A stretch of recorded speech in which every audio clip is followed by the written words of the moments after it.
Fare una ghirlanda natalizia fuori porta con lo spago non è così complicato come può sembrare. Per la mia ghirlanda di Natale fai da te ho iniziato gonfiando un palloncino di quelli lunghi, lasciandone sgonfi circa 10 cm alla fine, poi l'ho chiuso con un nodo.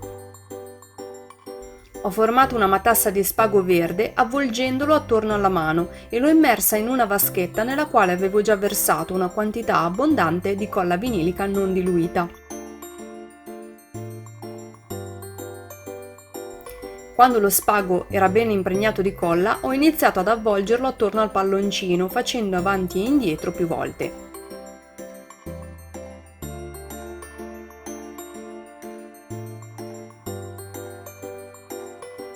Quando lo spago era quasi alla fine, ho unito a cerchio il palloncino e l'ho fissato annodando le due estremità. Poi ho finito di avvolgere lo spago avvolgendolo anche attorno al nodo, cercando però di mantenere la stessa circonferenza del palloncino.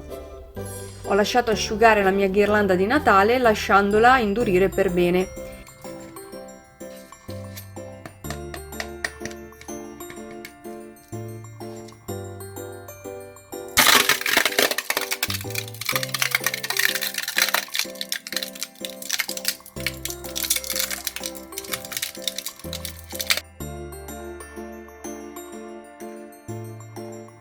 Ho preso un pezzo di nastro di juta e un pezzo di nastro decorativo e li ho tagliati per fare un fiocco.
In seguito ho preso 5 piccole campanelline rosse che ho unito infilandole con del filo metallico sottile.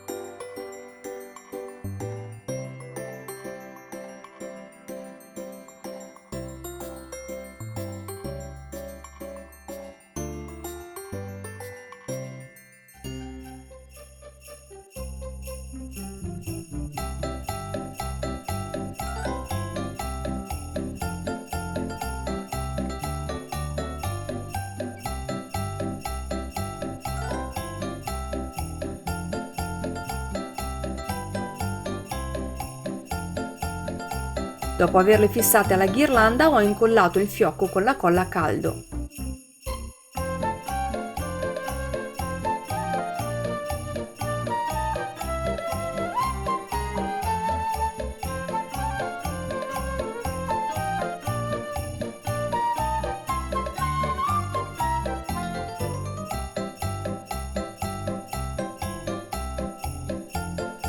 Per finire ho formato un piccolo cappio che ho fissato sul retro della ghirlanda.